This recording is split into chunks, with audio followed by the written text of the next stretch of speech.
What's going on, everybody? Welcome back. FantasyTeamAdvisors.com, bringing home the bacon, MLB DFS video. It is Friday. It is May 17th. We are back with a new video. If this video is the first time you've been to this channel, welcome to the channel. Little bit different. You can kind of see the videos are a little bit longer than maybe other DFS providers you're used to, but that is because it's chock full of information. The difference between them and us, my theory, I think they skew people towards certain players, and that is it. Here, we give you everything. So we're going to go over every single game that's on the day. We're going to look at the pitchers. We're going to look at the bats. We're going to look at how they've been doing recently. We're going to look at everything. On top of that, towards the end of this video, we are currently running 10,000 simulations. At the end of the video, we're going to give you the top 20 batters after 10,000 simulations. We're going to give you some stacks on top of that we like as well. So we're going to give you a little insight of what we talk about. If this video is all you need to become a better DFS player, that's what we're here for. If you need a little bit more boost, in the description of this video is today's article that goes along with this video. It's also the link to our Discord. In the Discord, we give out core plays. We give out other plays. If people have questions, we critique lineups. We sometimes we give sports bets. We do it all for you. So if you're needing a little bit more help, go check out the Discord. And on top of that, finally, if you need a little bit more help than that, FantasyTeamAdvisors.com. Check it out. We got a ton of free information under the MLB tab. But if you want to see more, sign up for FTA Plus. $10 for a week. Go check it out. If it's interesting to you, then go ahead and sign up for a month for $30 and save $10 instead of $40 if you do week to week to week. That includes MLB, PGA, NASCAR, MMA, and sports betting on top of that. So if you've had questions, let us know. We also have 2 ways to win every single video. So my suggestion is come back tomorrow, be a subscriber. And I would hit the bell notification because sometimes we got to do these videos a little bit earlier than what I'm used to. So your comment might not get in there in time. So you have a chance to win every single day. But 2 ways to win. Like the video, be a subscriber, and leave a comment. If this video gets at least 50 likes, you'll have a chance to win a free week of FTA Plus. 100 likes is a free month. 150 likes is a free year. And if this video gets 200 or more likes, you have a chance to win a $500 lifetime pass. The second way to win, there will be a keyword somewhere in this video. You got to comment that keyword, which will count as your comment for the first way. So you could potentially win twice a day up until a lifetime pass, obviously. So that being said, we're going to see who the winner of yesterday's video contest was just by leaving a comment. So first video or first winner right here. And you can win every single day. And we've had back-to-back winners in the past.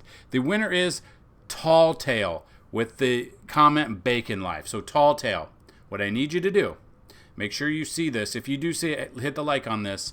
But send me an email, dfshelp1@gmail.com. That's dfshelp, the number 1 at gmail.com, with a username and email you would like us to set you up with on the website.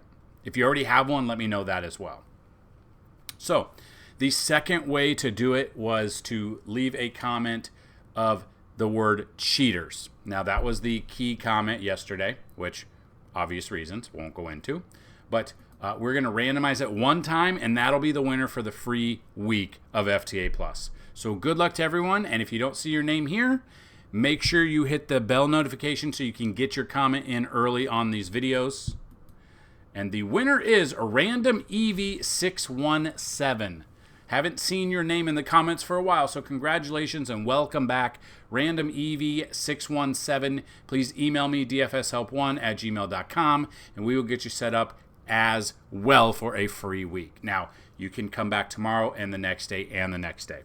So I do want to preface this by saying, so the doctors ran a couple of more tests. She's still got some high blood pressure, so my wife was in the hospital last night, hoping to see if she gets to come home. So there is a chance that I will not be available or around to do lineup lock and stuff like that. But we'll see. And also, if she's got to stay, then that would be a reason why you might not see videos for the weekend. I cannot guarantee anything, but all the tests look good. We're just waiting to hear from the doctors. Pregnancy is terrible. It's not been good. So baby's fine. Wife is fine outside of headaches. So that's kind of what we're looking at. So if you don't see videos for this weekend like you didn't last weekend, that means we're in the hospital again. I do not want to be there because it's not fun. It's not cheap. So that being said, we're going to dig in. I know some of you don't care about that story, and some of you do. Some of you have reached out personally, and it's been awesome. But let's dig into this slate. So we have 2 games that are early that we can't do anything with for a main slate, but we're still going to go over them just in case. So we got the Pirates at the Cubs. You got Paul Skeens versus Kyle Hendricks. Skeens, 20 plate appearances, 353. Obviously, just faced this team in his major league debut last week.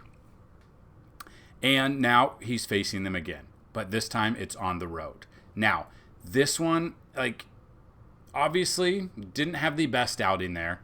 Gave up some runs. Then we had however long the delay was. They hit him. They did. So he came in. He got the strikeouts. But, he also did give up some walks and gave up some hits, some earned runs. So we look at this. I mean, Nico Horner had a home run against him. And Mike Tauchman had a double. And other than that, they just chipped away at him. It was just singles. And they just chipped away at him with a lead. Then the weather came in. He's got great stuff, but they're touting him up to be huge. He was kind of a letdown overall. He's got a huge, 35% strikeout rate, 7 strikeouts in that game, 6 hits, a double and a home run. That is the problem.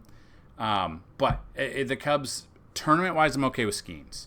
But if you are looking at bats, obviously Mike Tauchman makes sense. Chris Morel, Mastro Buoni, I don't know how you say his name. I'm never going to get it correct. Michael Busch, Nico Horner. It just depends on the Cubs lineup that comes out. I'll have a little bit of exposure to Skeens in this early game possibly, or maybe I'll just play the sports bets for the first 2 games and go Skeens 5+ strikeouts or 6+ strikeouts, whatever the line is. It's probably going to be over 5.5 or over 6.5. I'll probably pay it down to 5+ strikeouts in this one. But DFS wise, I'm okay with that. Kyle Hendricks, I want nothing to do with Kyle Hendricks. I don't care about his numbers. I'd rather have the Pirates bats here. Kyle Hendricks brings nothing to the table. He's boring. He does nothing for me. I would look at O'Neal Cruz. I would look at McCutchen. I would look at Tellez. You could look at Connor Joe. Like him more against lefties, but he's in there. Jared Triolo. I would look at probably not Michael A. Taylor. Brian Reynolds would be another one. Yasmani Grandal. Whoever's catching could be a sneaky option here for the Pirates. So overall, if I'm using a pitcher, it would be Skeens. It would not be Hendricks. And I like both of the offenses in this one. Then the second game, Nationals at the Phillies. It's Zach Wheeler. If Fanduel has an early-only slate, Zach Wheeler is going to be the number 1 pitcher. Skeens is going to be number 2. And then if you're going to see Jake Irvin probably be number 3 and Kyle Hendricks be number 4, how that rounds out. But yeah, Zach Wheeler here, would look at him. I would also look at some of the Philly bats. Overall, I think the Philly bats make the most sense. But again, this is where you got to get a little creative because there's going to be some times where these stud pitchers, like 2 nights ago, I was all over Michael King against Colorado, and he got lit up. I think he gave up 5 or 7 earned runs. They lost 7-0. I had Austin Gomber, and we did talk about having Austin Gomber, who's been pretty good.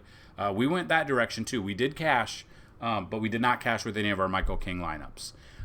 That's kind of like Zach Wheeler's a stud. We know what he brings to the table, but then maybe Washington Nationals pull something out and have a really good game here. So we're going to look at both sides. Zach Wheeler obviously is my number 1, but if we're looking at bats on both sides, Nats bats, I'm looking at Luis Garcia Jr., I'm looking at Riley Adams, C.J. Abrams, Jesse Winker, maybe a little bit of Victor Robles, maybe a little bit of Joey Meneses. I don't mind them. Philly bats, I think, Kyle Schwarber, big boomer bust guy, so home runner, really not much going. I would look at him. I would look at Alec Boehm, who's been absolutely on fire this season. Bryce Harper, I would look at. JT Realmuto looks to be back, good to go. Edmundo Sosa, I would look at. Those are probably the big ones. Cheaper ones, Cody Clemens, you could look at a little bit. Johan Rojas, maybe, if he is in there as well. So, again, I think Jake Irvin's a tournament pick because, again, if there is a 2-game early slate, you got to get creative. Everyone and their mom's going to be on Wheeler. Make multiple lineups. You got to get them in. Have a little bit of Irvin. Obviously, Zach Wheeler is my number one, though. Then we get to the main slate. We've got Bryce Miller versus to be announced according to Baseball Savant, which I don't know why sometimes it's like this. Bryce Miller, overall 38 plate appearances against the Baltimore Orioles, 281 batting average, 15.8 K percentage. Obviously, Baltimore's a really good team, and we'll look at that. So players that have had success against him, Santander's 3 for 5 with a home run. You've got Ryan Mountcastle's 2 for 3. You've got Gunnar Henderson's 1 for 3. So these numbers are going to boost it up. But he's had his way with O'Hearn, Austin Hayes, Mullins, Urias, James McCann, and Westberg. So I think Bryce Miller could be a sneaky option today, especially on a big slate like this. And we kind of look at this. They believe it's going to be John Means here against Seattle because he last pitched Saturday, which makes a lot of sense. So we look at him splits-wise. He's only pitched 2 games. First game was great. Second game against Arizona, not so great. That's the difference. I don't mind him here. Seattle's not the best hitting team this year so far.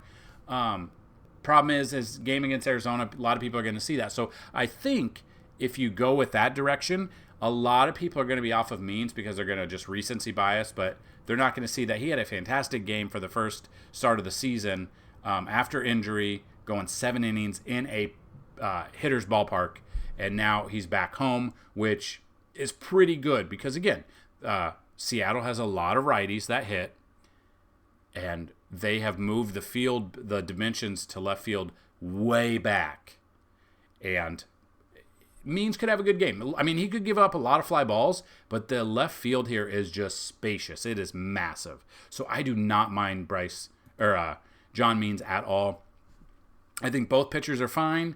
I think Means is more of a cash option. I think Miller is more of a tournament option.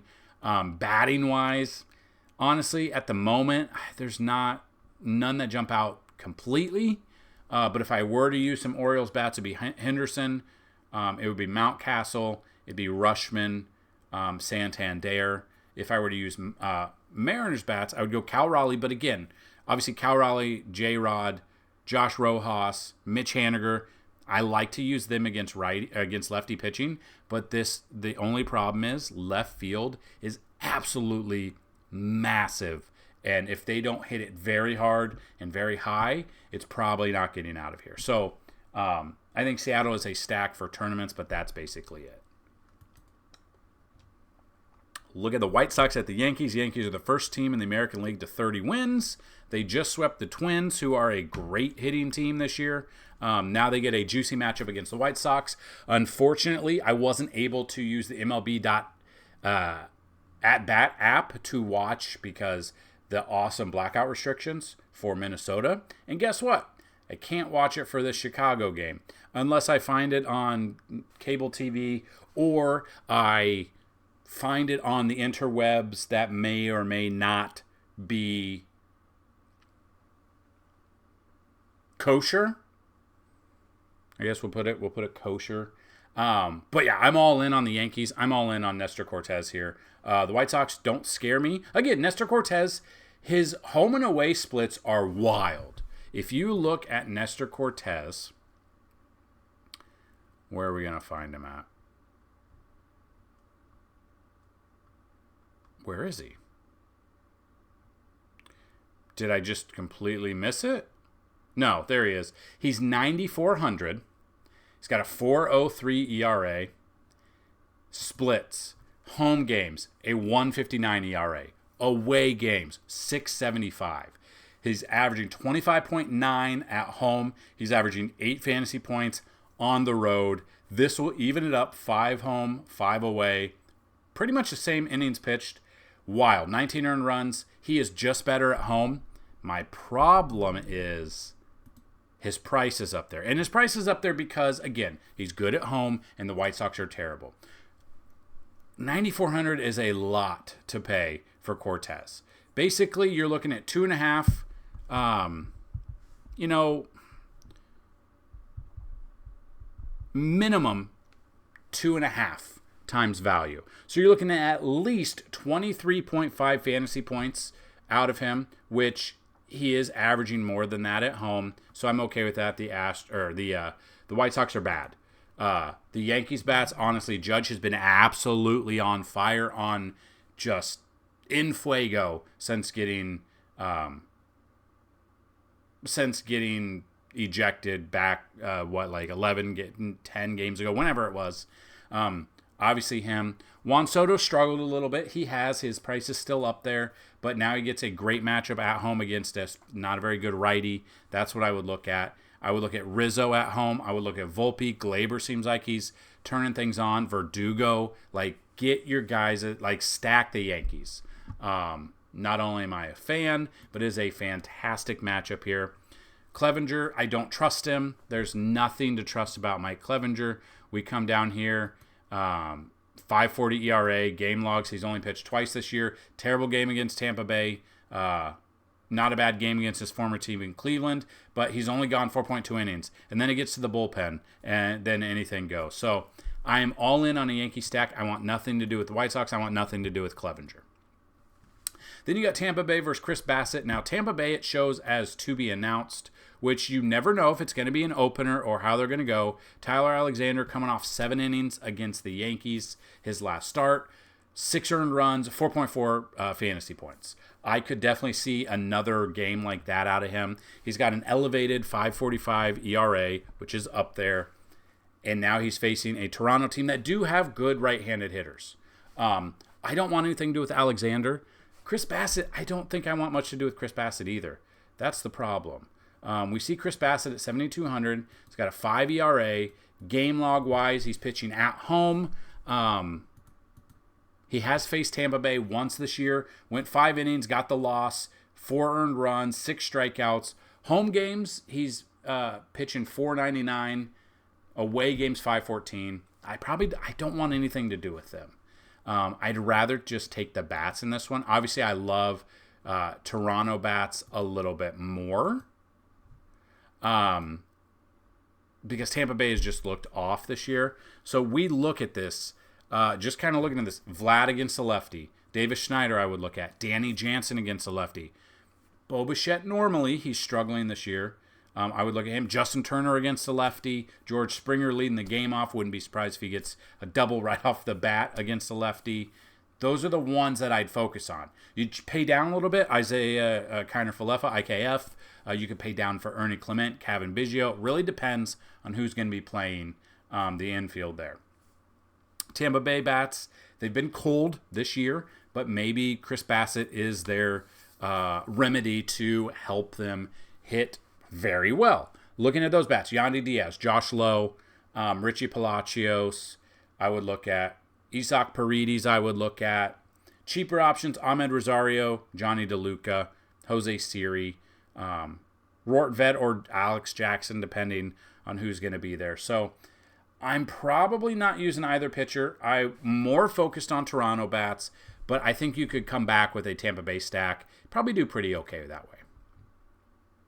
Moving on, the Twins, who are coming off getting swept versus the Guardians. You got Simeon Woods-Richardson versus Tristan McKenzie.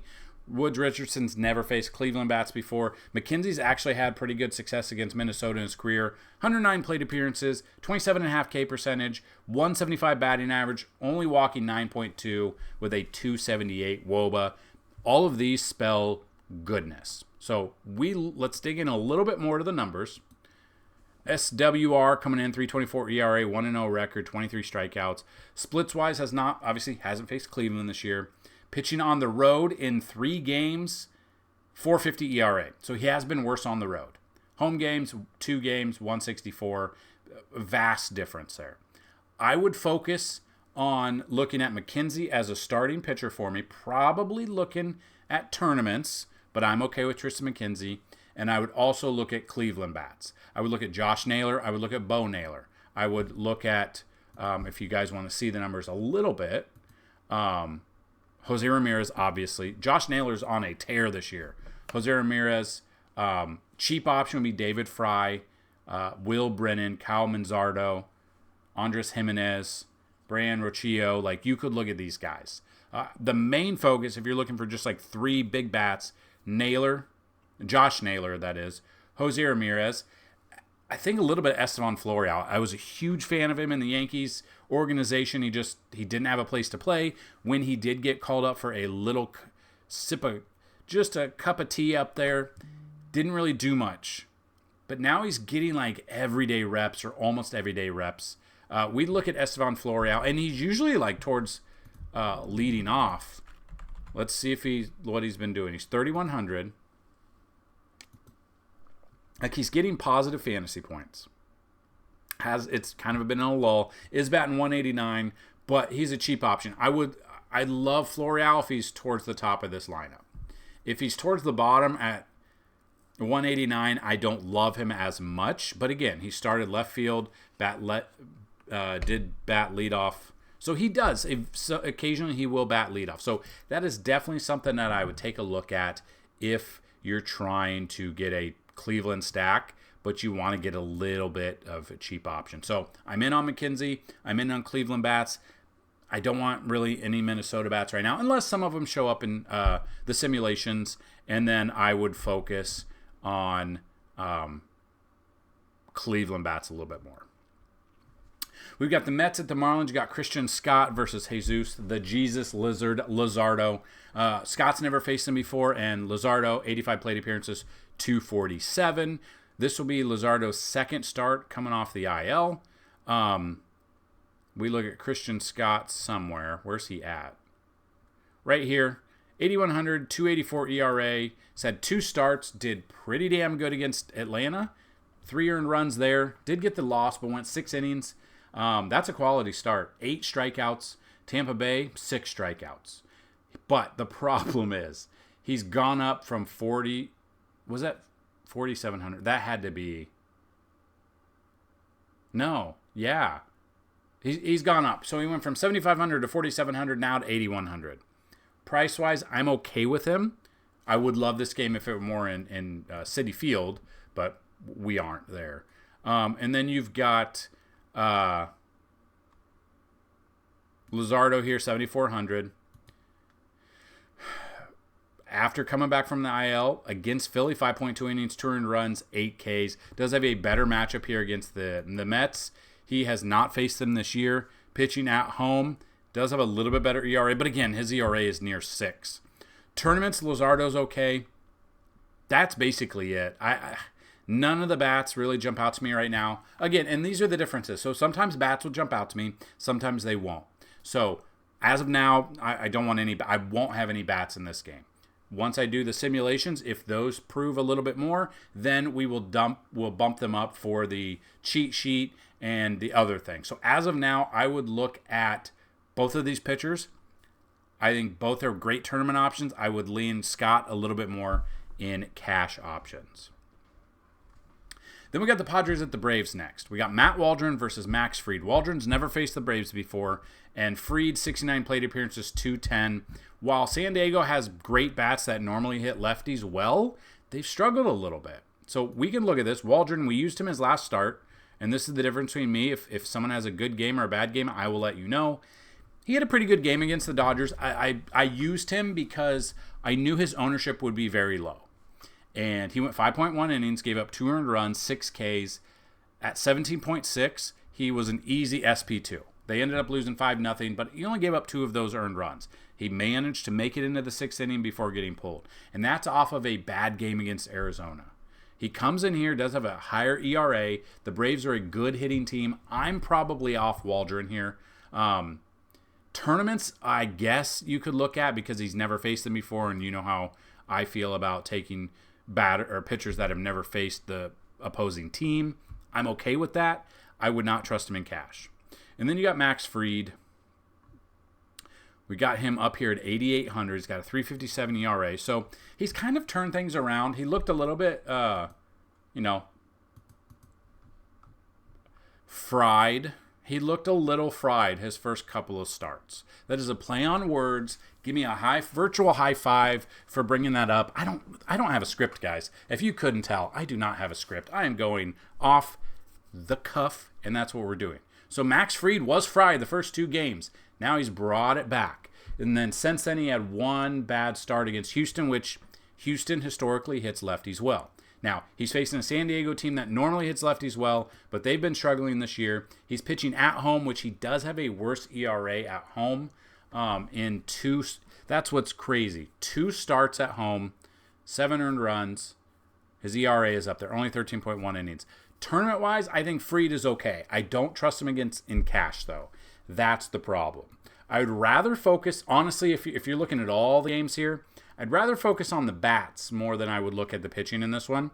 The bats that I think I would look at if Fried gets fried, I would look at Machado. I would look at Tatis. I would look at Jerks and Profar.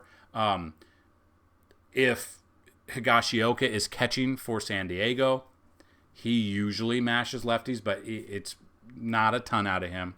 You could use Ha-Seong Kim. You could use Xander Bogaerts. It really just depends on what lineup San Diego throws out there.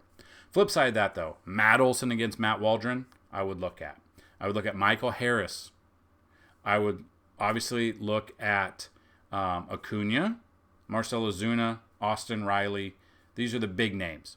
I think a sneaky option if you don't want to pay, if you want an Atlanta stack but you don't want to pay all the way up, Jared Kelenic you could look at. Ozzy Albies would be another one that I would look at as well. So looking at the matchup, Fried for tournaments I'm okay with. I really don't want anything with Waldron. That's kind of the way I would go in this one. Athletics at the Royals. You've got to be announced for the A's versus Cole Ragans. So we look at this. We take a little gander at who's going to be pitching for Oakland or who they expect. I think it's going to be Kyle Muller. So Muller here pitched 5-12. So this would be his turn in the rotation if that's how they go. Maybe an opener because, again, look, 4 innings, 3, 1, 2, 1, 2.1, and 2. You're not using that. I'd rather go with Kansas City bats anyway. And Cole Ragans, he's up here in price. 9,200. Got a 4.22 ERA. This is a pitcher's park. Not as good a pitcher's park as Oakland, but Kansas City is a pitcher's park. He's coming off a bad game against the Angels where he gave up 7 earned runs, but he's got a great matchup here against Oakland. Has not faced them this year. In his career, 19 plate appearances, no hits, 57.9. So in the one start that he had, he dominated. So I would be all in on Cole Ragans. Casher tournaments, SP1, SP2, I don't care. Then I would be looking at Kansas City bats. So the Kansas City bats that obviously make sense and you're used to it. Bobby Witt Jr., Salvador Perez are my first 2 if I'm making a stack. Vinny Pasquantino would be one. MJ Melendez is starting to hit better and getting up there. Cheaper option would be Michael Massey. You could even go a little bit down and go Nelson Velasquez, Dayron Blanco, or even Kyle Isbell a little bit, if you will. So that's my thought. I'm looking at a Kansas City stack for sure. And the first 2 that would be in there would be Witt and Perez. Love that Perez is also catcher and first base eligible to allow you like a Freddie Furman for a cheap catching option if you're trying to stack Kansas City. So I want nothing to do with Muller or whoever the A's throw out there. I do want Cole Ragans and I do want Kansas City bats. We've got the Angels at the Rangers, battle of the lefties yet again on this Friday night. Tyler Anderson versus Andrew Heaney. Anderson, 100 plate appearances, 287. Heaney, 28 plate appearances, 370. I feel like they just faced each other. I could be wrong. Let's check it out.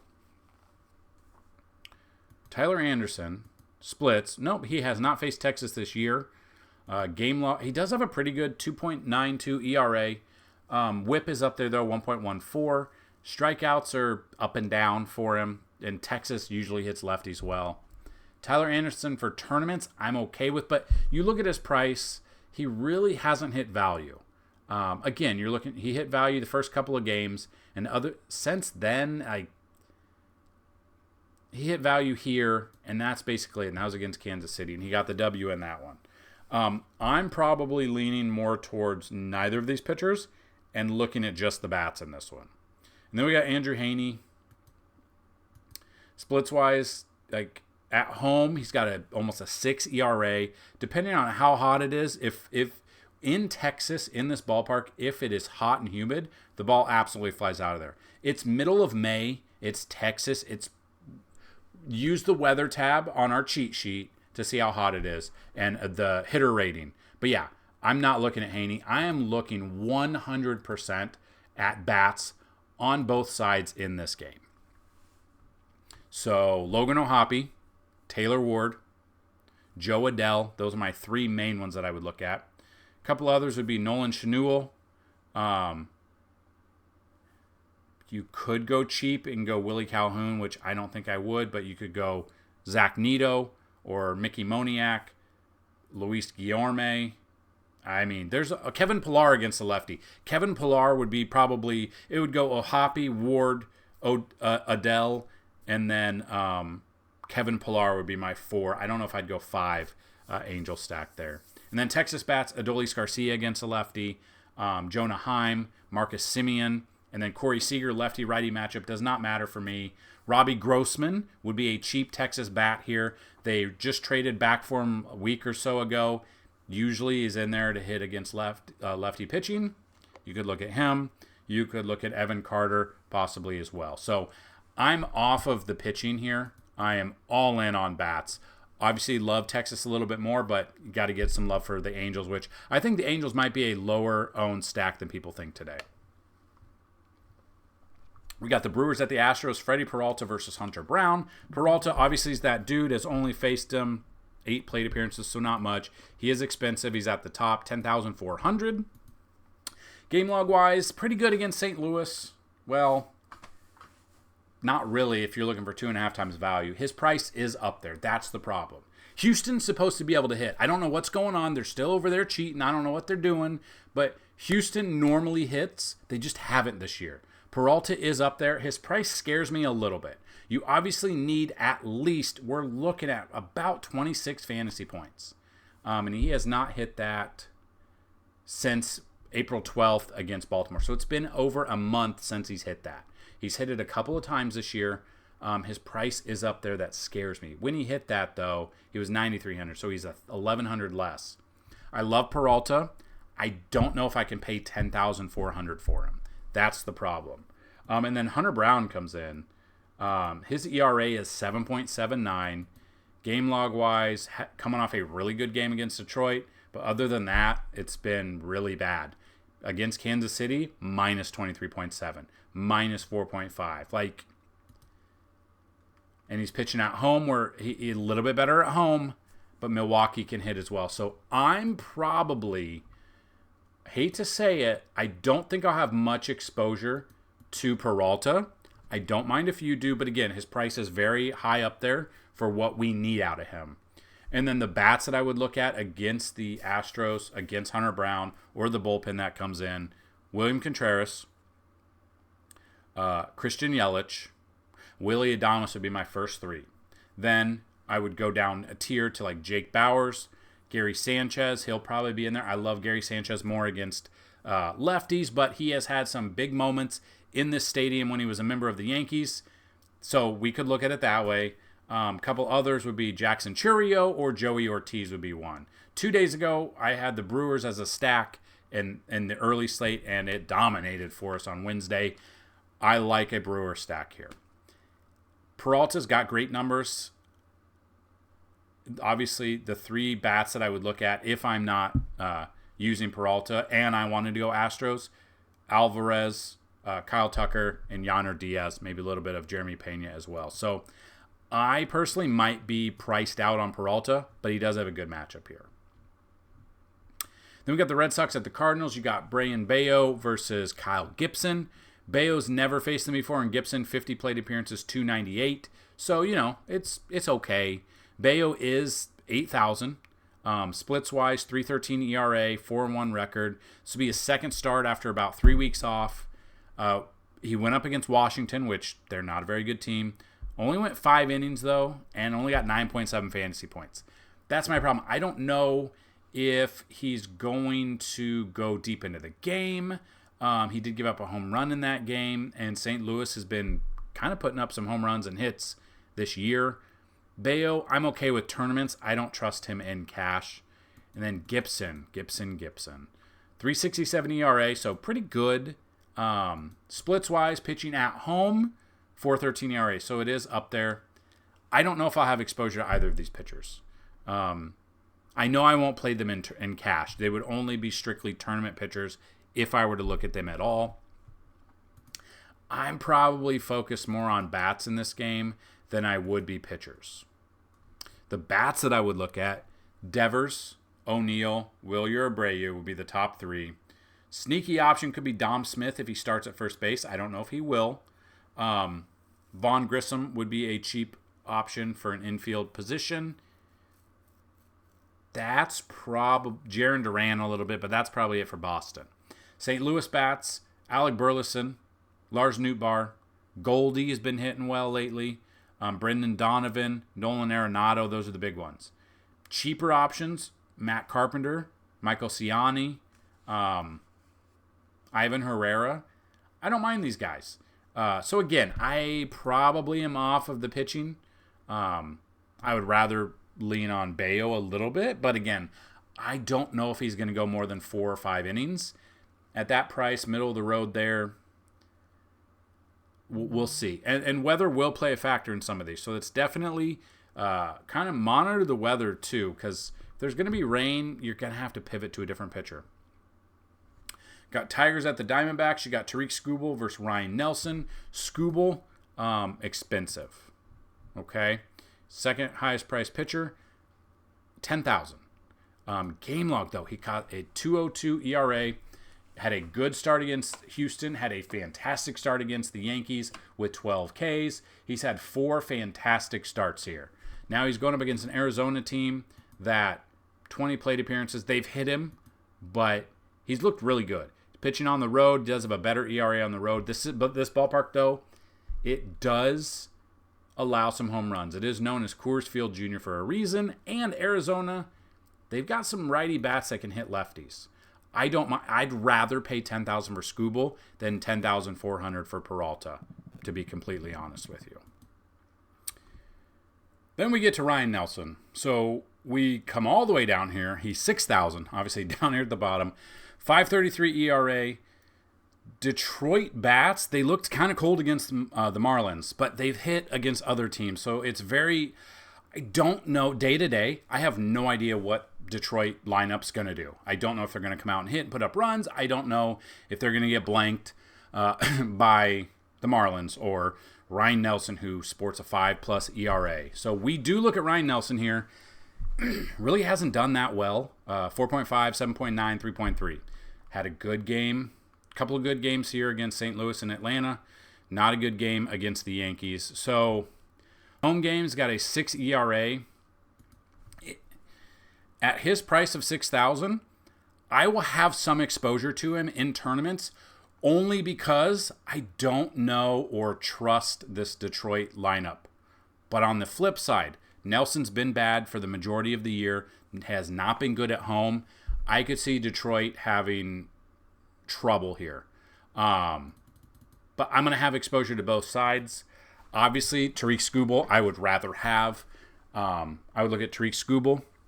But the Arizona bats that normally hit lefties well, Ketel Marte, Christian Walker, Randall Grichuk, Lourdes Gurriel Jr. Those are the big, Eugenio Suarez maybe a little bit, but the first 3 would be the ones, if you are not going Skubal and you want to go against the grain, those would be the 3 main ones that I would look at.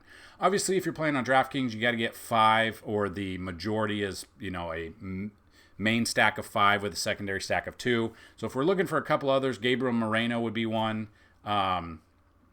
Tucker Barnhart could be one, just depending if he's in there. Detroit bats, if the team decides to show up and hit, Riley Green, Matt Vierling, Spencer Torkelson, Kerry Carpenter would be the main ones I'd look at. You got to get, find the other ones. Jake Rogers, or he could be a sneaky option there. Colt Keith, Wincio Perez, Andy Ibanez, I'd be okay with those, but I'd rather stick with Green, Torkelson, Carpenter. You could look at Mark Canha. I like to use him more against lefties, but I'm okay with that if you're trying to scrape 5 Detroit bats. Again, though, this is only if you make multiple lineups would I look at a Detroit stack, because they just they've been so inconsistent. I don't want to steer you in the wrong direction. But again, I'm just trying to give you what's in my mind when I build lineups. Then we get down to the Reds at the Dodgers. We've got Frankie Montas versus James Paxton. Montas, 63 plate appearances, 418 batting average. I want to see if it's like 1 or 2 batters, or I want to see if it's a lot. But, I mean, Ohtani against Montas, 10 for 24 with 4 home runs. That is wild numbers. Love Ohtani. Going to be in the majority of my lineups. He has struck out 6 times, but batting .417 with 4 home runs. Mookie's batting 4 for 9, batting .444. You've got Max Muncy 3 for 4 with a home run, batting .750. You've got Teoscar Hernandez 2 for 6. I'm off Montas here. Tournaments, you could throw him in there just because maybe, but at 7,000, he's averaging 10 fantasy points per game. Splits-wise, has not faced the Dodgers this year. Pitching on the road, he has a 7.30 ERA. I think the number one stack's probably going to be Dodgers, like most nights, but Ohtani is probably one of my home run picks for the day. So I'm looking at Ohtani. I'm looking at a Dodgers stack. Then we look at the other side. Flip side of that, James Paxton here.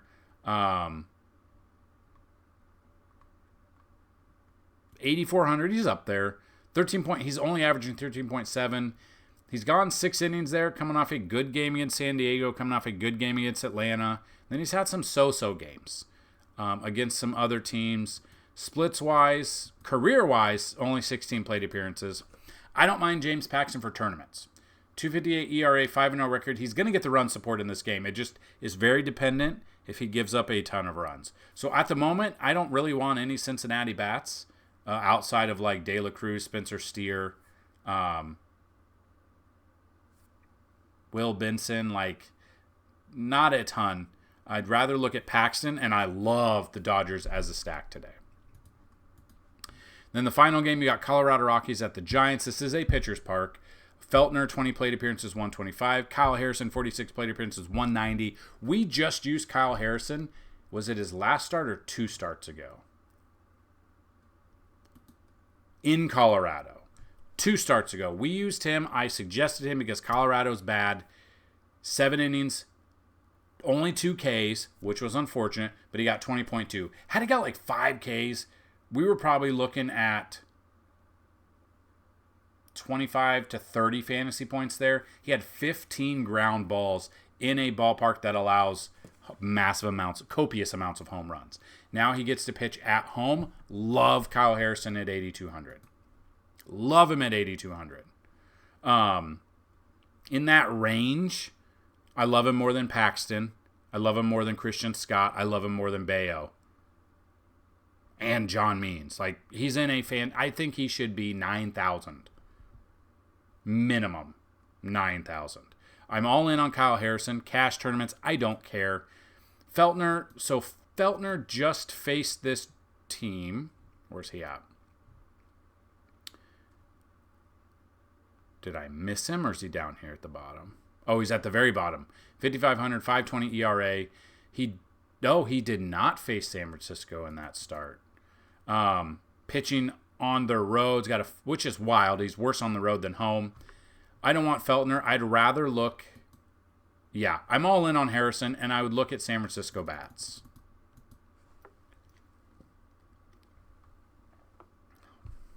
Chapman, Lamont Wade Jr. be my first 2.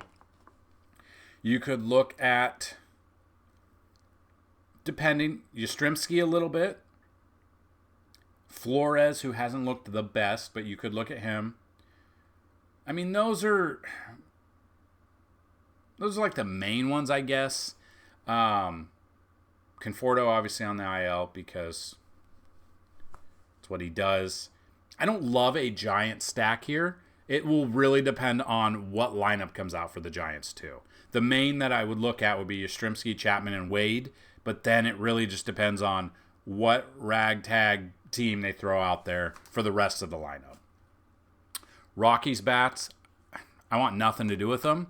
If you wanted to go against the grain, Ryan McMahon, Sean Bouchard, Ezekiel Tovar, Hunter Goodman, I would look at them. But to be completely honest with you, I'm looking 100% at Kyle Harrison, no Rockies bats, and very, very little amount of the Giants bats today. And there you have it. There's the complete breakdown, all of the pitchers, all of the hitters, every single game. Obviously, weather will play a factor. Check out FantasyTeamAdvisors.com, MLB right here, and the password, secret word, passphrase, whatever you want to call it. The secret code of the day is water. So comment that down below. Let's see how many of you are actually watching till the very end. That is the whole reason we do it. The engagement is there. Clicking on the ads definitely helps the channel, but let's see who really is diehard. I know a lot of you love what we bring to the table, and you will ride with us till the end, hopefully. But now, we're going over the top 20 bats after 10,000 simulations. Are you ready? Are you set? Get a piece of paper, pen. Let's write this down. Let's go. We've got number 1, as of right now, Brian Reynolds. Number 2 is Spencer Steer. Number 3 is Andrew McCutchen. 4 is Jose Altuve. 5 is Shohei Ohtani, which I think he should be number 1. 6 is Kyle Tucker. 7 is Ryan Jeffers. 8 is Aaron Judge. 9 is Jose Ramirez. 10, Max Kepler. 11, O'Neal Cruz. 12, Bryce Terang. 13, Will Benson. 14, Andres Jimenez. 15, Mookie Betts. 16, Yordan Alvarez. 17, Jack Stawinski. 18, Christian Yelich. 19, Ronald Acuna Jr. And number 20, as of right now, the making of this video, none other than Juan Soto. So those are your top 20. Those are the entire breakdown. These will update and change depending on when you watch this video. But if you are watching this video, hit the like button. Make sure you check out all of the other stuff on the website. Good luck on this slate. And as always, let's bring home some bacon. Peace!